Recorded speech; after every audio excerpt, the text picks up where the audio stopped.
E aí, mas me conta, houve uma virada de chave, houve Sim. realmente uma mudança, e o mais incrível disso que você me contou foi que foi através do seu testemunho pro seu Sim. pai. Conta pra gente um pouquinho dessa parte.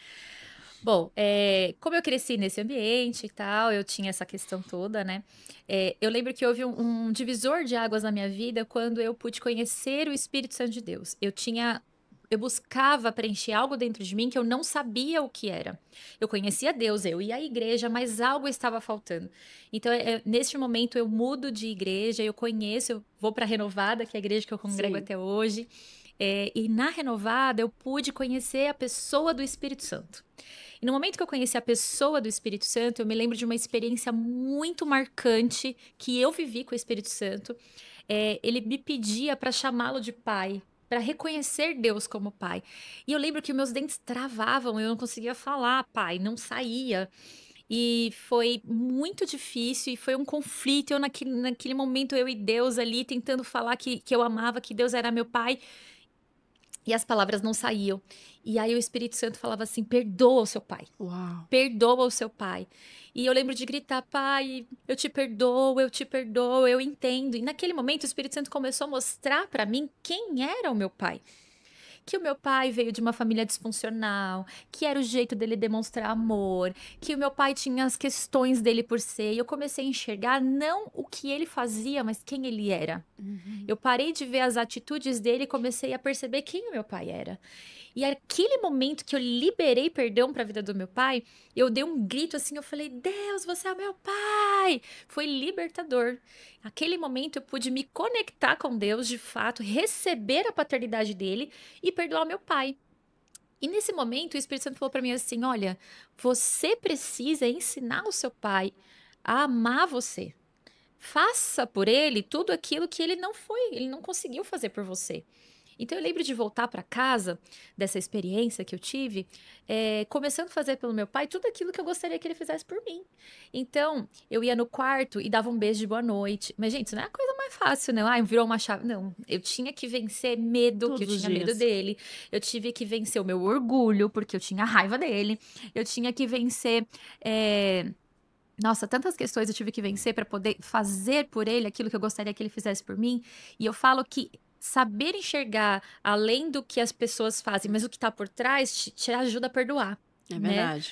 E então eu pude fazer isso. Então eu comecei a ligar, dizer que amava, eu comecei a deixar bilhetinho na mesa, eu ia no quarto antes de dormir e dava uma boa noite pra ele.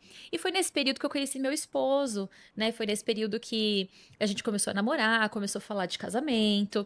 E eu lembro que eu comecei a me aproximar do meu pai e dar espaço para que ele pudesse fazer parte da minha vida.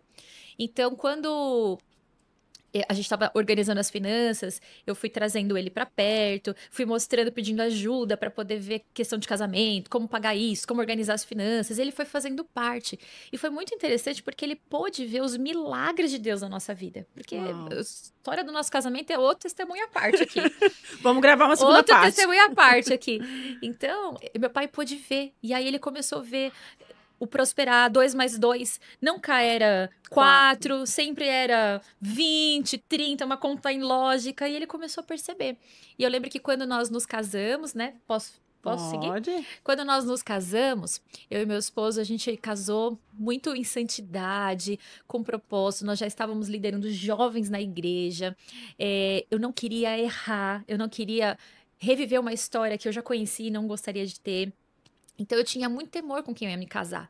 Mas Deus foi muito claro, Deus foi muito, nos direcionou demais pro casamento. E meu esposo foi assim, cura de Deus pra minha vida. Foi cura de Deus pra minha vida. E aí, nesse momento que a gente se casou, nós tínhamos tido uma conversa com o nosso pastor, que ia fazer o casamento, e nós tínhamos um sonho. E o nosso sonho era que no nosso casamento nós faríamos o apelo para salvação para as pessoas. E eu lembro que o meu pastor falou assim: "Mas como, filho? Apelo para salvação é uma cerimônia de casamento, você vai fazer, não combina". E nós falamos: "Não, pastor, eu quero fazer o apelo para salvação no casamento". E aí, por fim, nós fizemos toda a cerimônia, foi muita manifestação da presença de Deus naquele dia. E o pastor fez mesmo, ele não fez um apelo para levantar a mão lá na frente, mas ele fez Sim. um apelo para as pessoas orarem reconhecendo Jesus pela transformação. E naquele dia, meu pai foi muito impactado. Ele foi muito, eu via o semblante dele transformado. Ele foi muito impactado.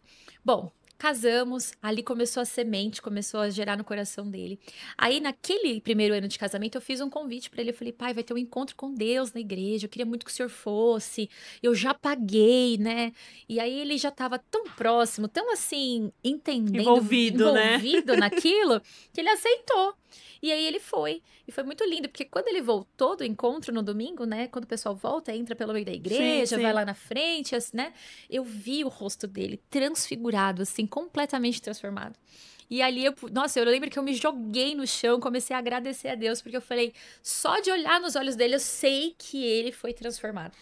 E ali, eu fiquei muito emocionada, fomos lá na frente. Aí tem um momento que a família abraça, né, todo mundo. E ele veio com um colar com um coração, né? E aí ele pegou o colar, colocou em mim, me abraçou e falou: filha, eu aceitei Jesus de todo o meu coração. Mas foi porque eu vi a diferença na sua O vida. testemunho, né? Foi. E eu fiquei, nossa, eu fiquei tão emocionada, tão feliz, porque eu tinha, era uma vida orando por isso, né? E aí quando eu olho, eu falo, gente, o poder do perdão, né? Eu tinha uma escolha, cultivar uma mágoa, né? Ou buscar me reconciliar com ele e tentar fazer daquilo uma nova história, independente se ele ia mudar ou não, né? Porque eu sempre falo, o perdão, ele não tá relacionado com a outra pessoa. O perdão é sobre mim. É sobre eu ser liberta daquele sentimento e viver livremente, Sim. né? E por viver livremente, a nossa perspectiva de quem é livre é diferente. É verdade. Então, o perdão aprisiona. E esse foi um grande marco mesmo na nossa